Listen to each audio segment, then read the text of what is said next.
Halo semuanya, perkenalkan nama saya Natania Dwi Putri dengan NIM 2311898 dari Prodi Pendidikan Manajemen Perkantoran kelas 2A Universitas Pendidikan Indonesia. Nah, tujuannya apa sih saya membuat video ini? Jadi, tujuan saya membuat video ini yaitu untuk memenuhi salah satu tugas pada mata kuliah Psikologi Pendidikan dan Bimbingan. Nah, di sini saya akan menjelaskan materi tentang perubahan emosi dalam proses pembelajaran perspektif psikologi pendidikan. Nah, langsung saja kita akan pada materi yang akan dibahas.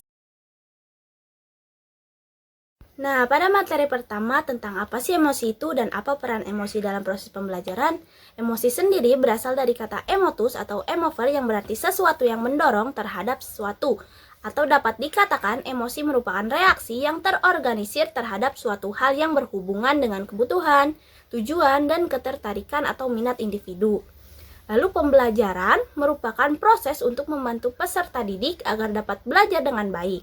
Nah, pengetahuan telah terstruktur dengan rapi sehingga belajar untuk memperoleh pengetahuan, sedangkan mengajar yaitu memindahkan pengetahuan kepada orang yang belajar.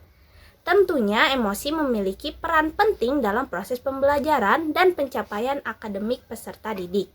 Untuk upaya dalam menghadapi perubahan emosi tersebut, tentunya harus memahami terlebih dahulu mengenai emosi itu sendiri, serta pendidik menguasai teori pembelajaran yang sesuai untuk setiap peserta didiknya.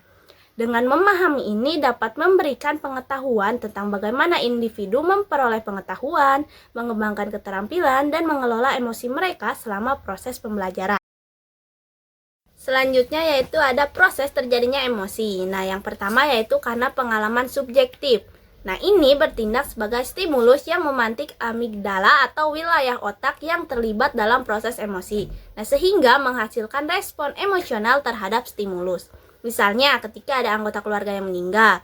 Nah, lalu kita menghadiri pemakaman tersebut. Lalu ketika kita berada di tengah-tengah orang yang sedang berkabung, kita terbawa emosi sedih. Nah, pengalaman subjektif ini berperan penting terhadap kuat atau lemahnya emosi yang kita rasakan sehingga wajar bila kita merasa sedih ketika menghadiri pemakaman seorang. Nah, lalu yang kedua karena respon fisiologis. Nah, respon ini berfungsi sebagai sinyal atau peringatan. Respon fisiologis merupakan hasil dari reaksi sistem syaraf otonom terhadap emosi yang kita alami. Respon ini juga dapat membantu kita berkembang dan bertahan hidup sebagai manusia.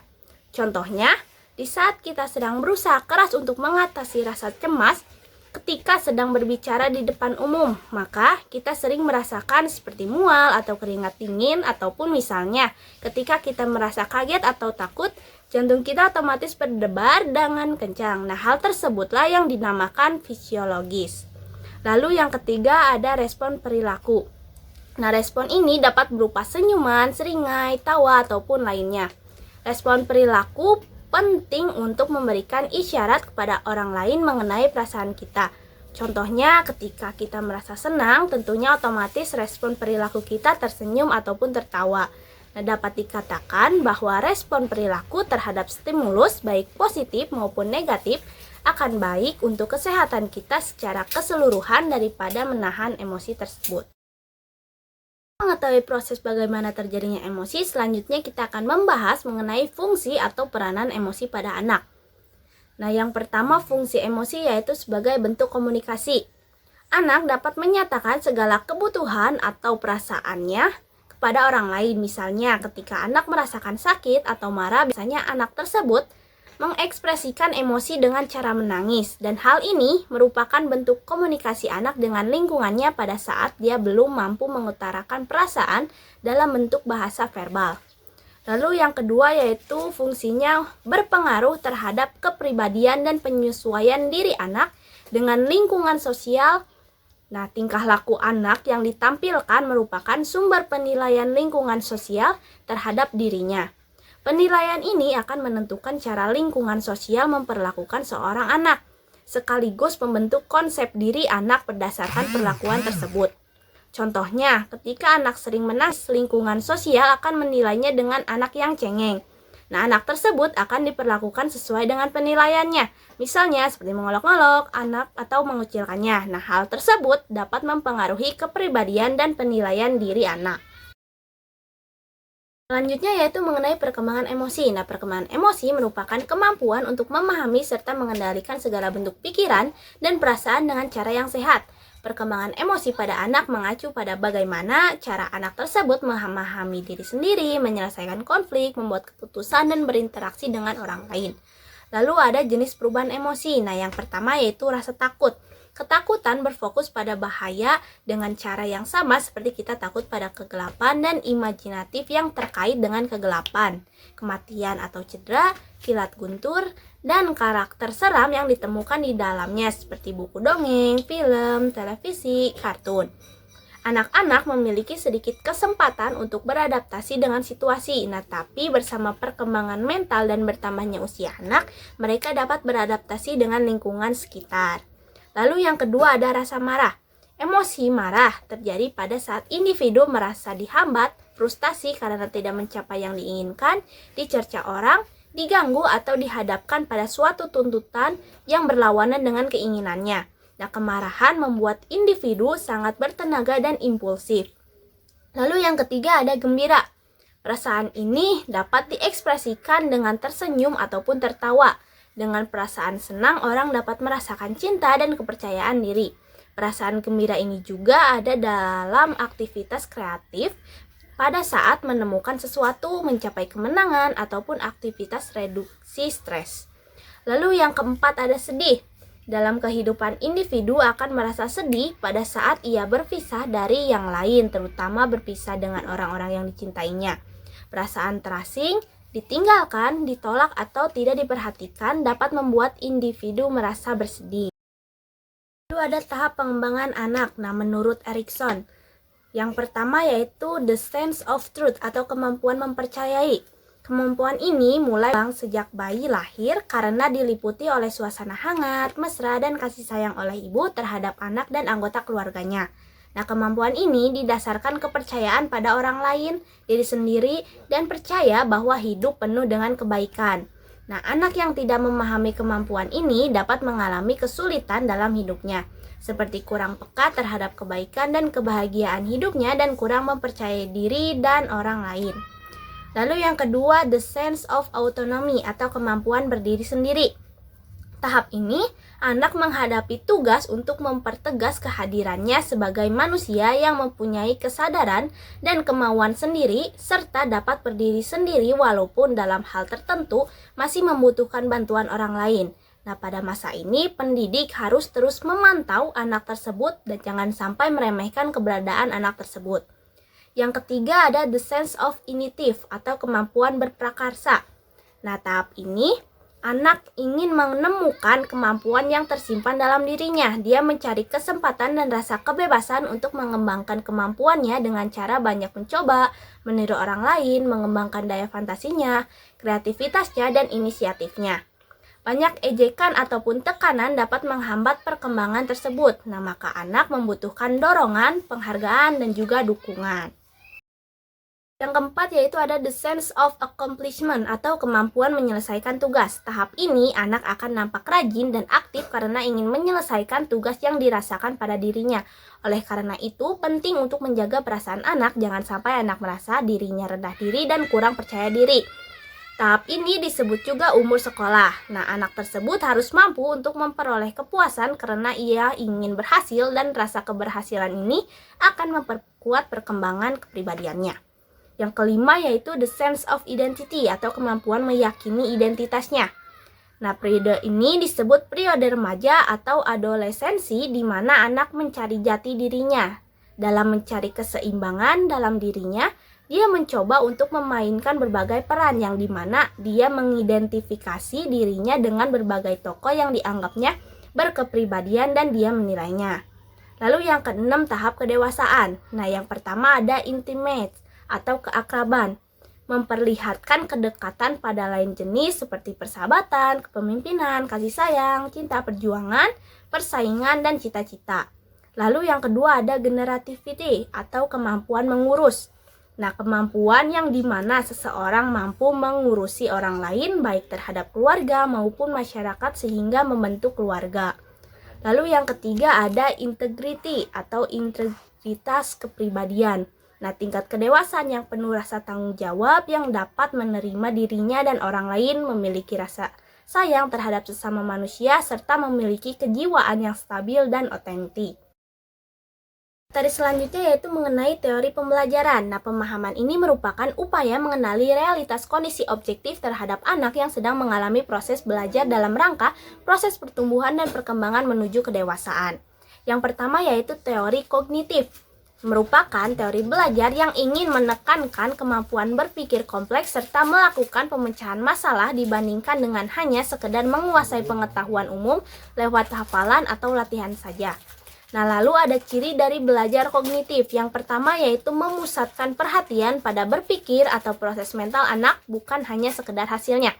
Pengamatan belajar yang sesuai dikembangkan dengan memperhatikan tahap kognitif siswa, dan jika guru penuh perhatian terhadap metode yang digunakan siswa untuk sampai pada kesimpulan tertentu, barulah guru dapat dikatakan berada dalam posisi memberikan pengalaman sesuai yang dimaksud.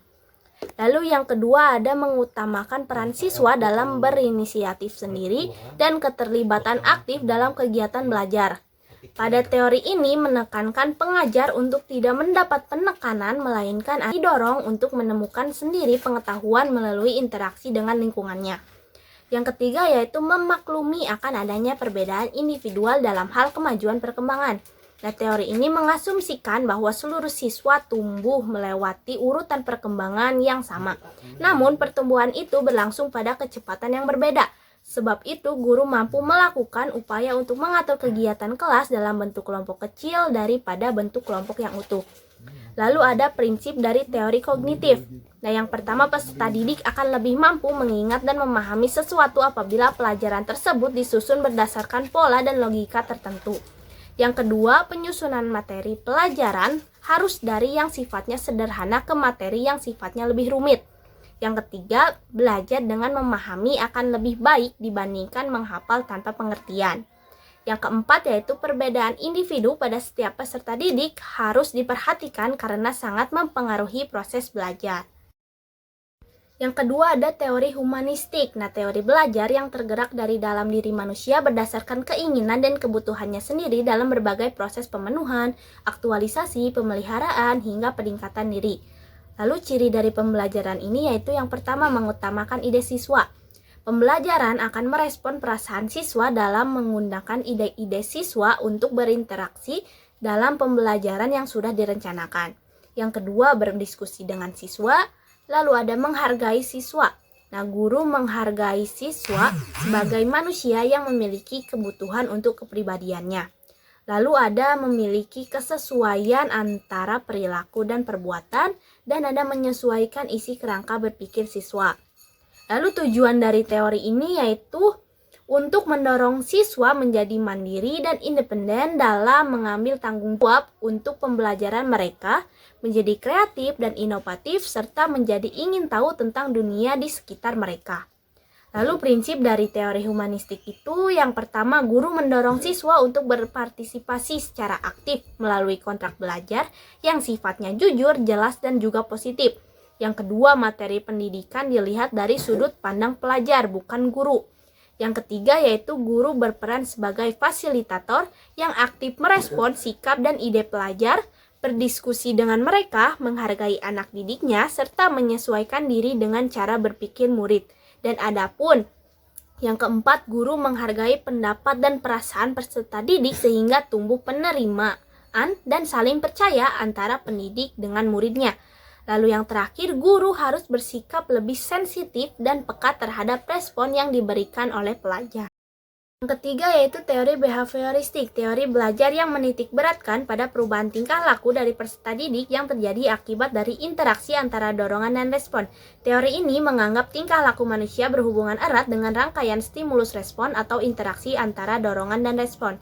Kelebihan dari ini yaitu yang pertama, membiasakan guru agar memiliki sikap yang teliti dan lebih peka atas keadaan pembelajaran.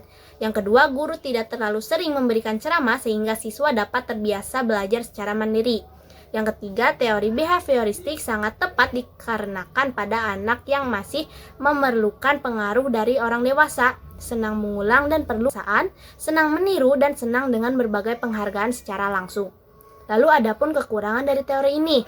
Yang pertama, tidak semua pelajaran bisa memakai metode ini.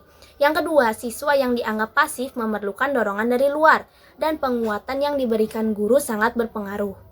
Lalu ciri-ciri dari teori ini yaitu yang pertama, guru memberitahukan hasil belajar, mengoreksi kesalahan yang dilakukan oleh siswa dan lantas memberikan motivasi. Yang kedua, siswa berlaku sebagai objek pasif yang memerlukan penjelasan, motivasi dan juga materi yang diberikan oleh guru. Yang ketiga, mengoptimalkan pelatihan berulang untuk memaksimalkan bakat siswa dan membentuk kebiasaan. Yang keempat yaitu ada teori konstruktivisme. Nah, teori ini menekankan pada proses pembelajaran yang berpusat pada siswa atau student-centered learning. Teori ini mendukung proses pembelajaran mandiri. Nah, berbeda dengan paham behavioristik yang menempatkan pelajar sebagai objek pasif. Teori ini justru menganggap peserta didik sebagai subjek utama dalam proses belajar. Nah, teori konstruktivisme memungkinkan peserta didik bisa bebas mencari ilmu pengetahuan di bawah bimbingan dari guru. Teori ini juga mengutamakan proses membangun pengetahuan baru secara berkesinambungan. Lalu ada asumsi dari teori ini. Nah, yang pertama, pengetahuan dibantu lewat pengalaman. Yang kedua, belajar adalah proses interpretasi individual mengenai kehidupan nyata. Dan yang ketiga, belajar merupakan proses aktif yang pemaknaannya dapat ditelaah melalui pengalaman. Lalu adapun karakteristik dari teori ini. Yang pertama, pelajar didorong menjadi subjek yang aktif mengelola informasi yang diperoleh. Yang kedua, proses belajar berlangsung berkelanjutan dan terus membangun ilmu dari pengetahuan yang sudah ada sebelumnya. Yang ketiga, pelajar didorong melakukan elaborasi, yaitu tindak lanjut dari perpaduan pengetahuan yang sudah ia terima sebelumnya. Misalnya melaporkan hasil pembelajaran atau membahasnya dalam diskusi bersama teman. Yang keempat yaitu bersama guru. Pelajar ikut berpartisipasi mengembangkan proses pembelajaran untuk mencapai level tertentu. Mungkin hanya sekian materi yang bisa saya jelaskan. Saya minta maaf jika ada perkataan yang salah dan dapat disimpulkan dari materi tadi yaitu anak-anak yang memiliki kompetensi mengekspresikan emosi akan berempati pada orang lain dan mampu mengomunikasikan perasaannya secara tepat. Nah, anak dapat mencapai tujuan sosial dalam interaksinya dengan teman dan lingkungan sekitar. Sebaliknya, ketidakmampuan anak dalam mengatur emosi sejak dini dapat menstimulasi munculnya permasalahan perilaku di masa sekarang dan yang akan datang. Nah, dalam hal ini, peran guru sangat dibutuhkan untuk membantu anak dalam memecahkan masalahnya. Nah, oleh karena itu, para pendidik diharapkan dapat memahami akan pentingnya pengembangan aspek emosi anak untuk menunjang tujuan belajar yang optimal. Hal ini dapat ditingkatkan melalui proses pembelajaran di sekolah dengan model-model belajar yang disesuaikan dengan kebutuhan setiap anak dan aspek perkembangan anak yang bersifat individual. Nah, sekian penjelasan dari saya. Terima kasih semuanya. Bye.